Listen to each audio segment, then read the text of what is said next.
Hey guys, welcome to Entertainment Talk Nation. I'm your host Rob. This video we're going to get back into the Fantasy Battle Simulation series, and this one we're going to do Darth Sidious from Star Wars versus Dark Lord Sauron from The Lord of the Rings.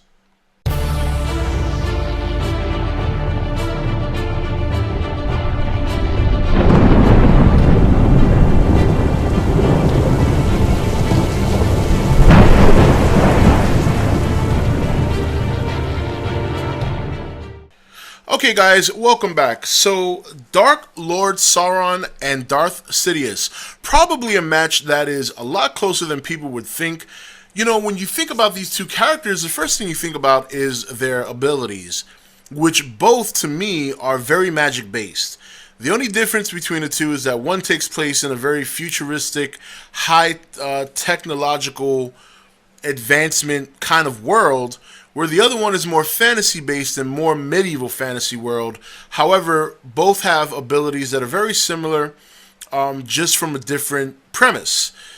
Obviously, Darth Sidious using the dark side of the Force to manipulate lightning, to do telekinesis, and things of that nature, and use his mental ability to manipulate and bend people to his will. Where Dark Lord Sauron is not too different. Using his dark magic abilities to also manipulate people, practice dark magic like, necromancy, and also wield a powerful ring that he crafted, and should be a very interesting battle. So let's take a look first here at Darth Sidious. A long rise to the top this character took. When you think back to his time as a chancellor and as a politician, to rising to the top of the empire and ruling the galaxy with none other than his herald, Darth Vader. Now, Darth Sidious has multiple talents and powers, and he wields the dark side of the Force. He has the dark lightning, which he nearly killed Luke Skywalker with. Very rarely in the you could say the first trilogy, but the second half of the story. The movies that came out in the 70s, we barely saw him. He made his debut in Empire Strikes Back, played a more pivotal role in Return of the Jedi, but never actually wielded his lightsaber. However, we did see the extent of his power in terms of his Force lightning, and very powerful ability that if it strikes somebody for a long period of time, can kill them. We also know that along with these powers, he obviously has the ability to use telekinesis, to move objects, hurl objects at people and things of that nature. And after watching the first trilogy, The Phantom Menace, the Attack of the Clones, and Revenge of the Sith, we know that he's very adept at using a lightsaber. So let's look at some of the powers we're going to give him for this fight. Now, from long range, I see no reason not to give him the ability to use that dark side or the Force telekinesis throw, where he can pick up any item with his mind, even while fighting, and hurl them at his opponents, whether it be,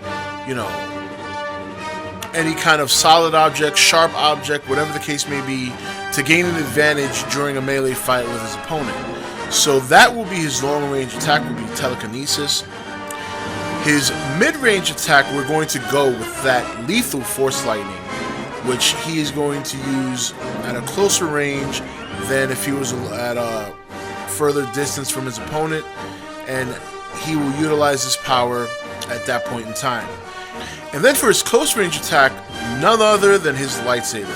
He will wield his lightsaber in battle and fight to the death, wielding the very weapon of a Jedi and a Sith. Now, Sidious obviously has other dimensions about his character that make him such an appealing villain. And while we can't utilize those things in the fantasy battle because we're subjected to only 3 categories, and each category using 1 weapon, we know that as a character, he's very evil, very coercive, and when you look at the series, even from The Phantom Menace all the way to Return of the Jedi, obviously he did a lot of political actions as well as many things behind the scenes to rise to the top of the empire and rule the universe for quite some time.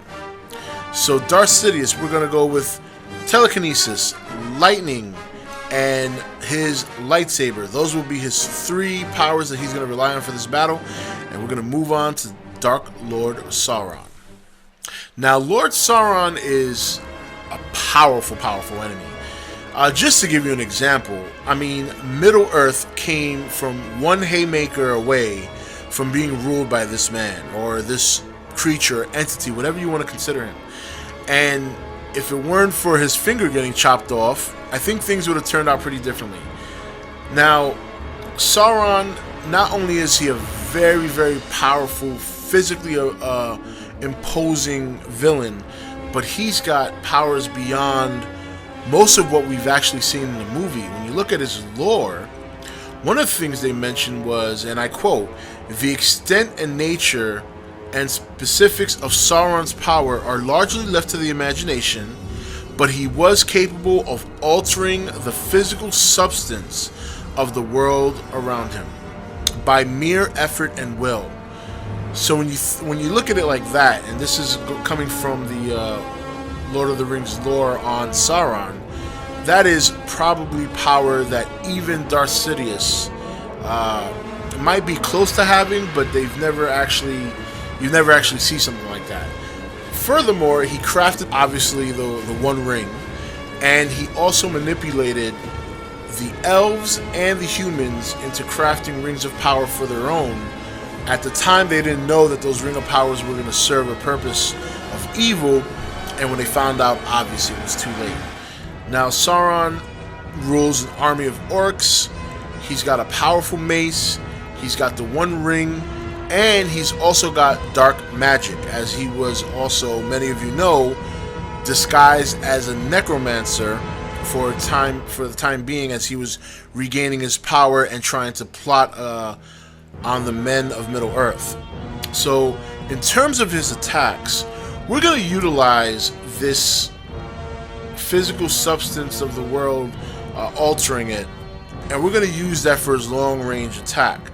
This would be a pretty good countermeasure to Darth Sidious' telekinesis, but also give Sauron a very similar effect and ability to do the same to Sidious. So that should be interesting to see how that long-range battle turns out. For mid-range, we're going to give him the ability to use his dark magic, to use his necromancer magic. And we're not going to talk about raising the dead and things like that. I mean, there are many, many different elements that are the premise of dark magic, whether it's hexing somebody, poisoning them, causing disease, causing pestilence.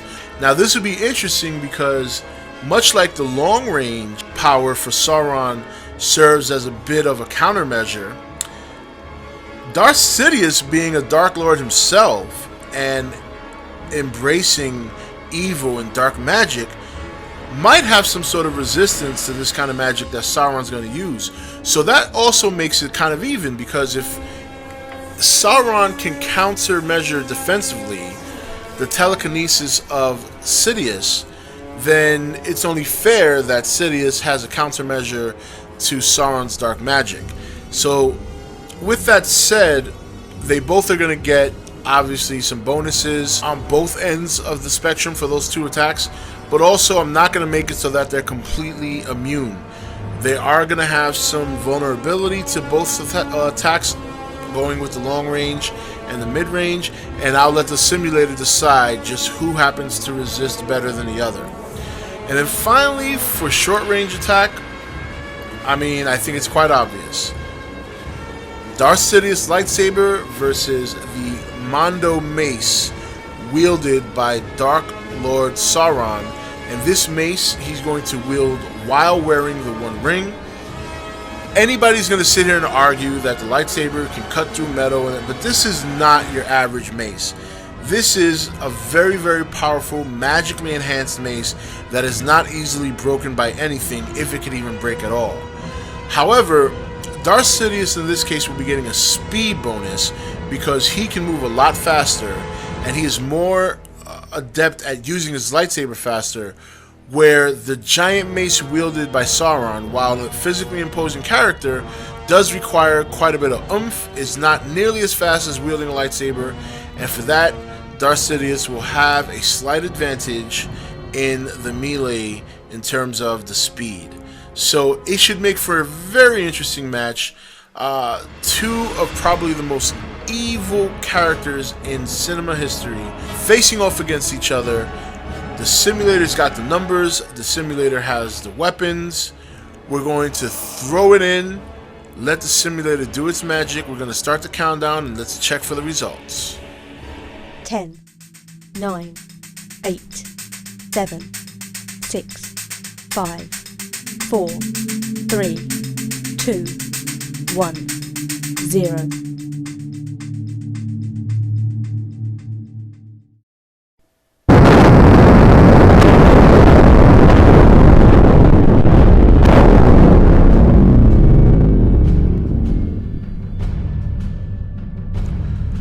Alright guys, and there it is. There is your winner. Dark Lord Sauron takes it pretty convincingly, 15 to 10. So let's look at the results here and the different range of attacks. So in the long range, Dark Lord Sauron actually won 10 times to Darth Sidious 6. Very, very interesting result in the long range. Now in the mid range, was a little bit closer. Lord Sauron defeated Darth Sidious 2-1, which means that his necromancer power outperformed the Force Lightning. However, Sidious did destroy Sauron once with the Force Lightning, so a little bit closer in the mid-range. And then finally in the short range, they were tied. 3-3. Very, very good battle. I can only imagine how that would take place if you could actually see it. But obviously, with Darth Sidious' speed, he was able to obviously get around and nail Sauron a couple of times. But the thing about Lord Sauron's mace is that it's so big, and he himself is so large that he covers so much ground. And, you know, when you have somebody moving that slow but wielding something that big that covers such a great area of space versus something moving so fast, I mean, let's be honest, he probably landed a couple of haymakers and just nailed them. But, you know, overall, I think this kind of battle, realistically, would probably be more of a ranged fight between the two powers. Because, I mean, let's face it, they don't really have to melee each other.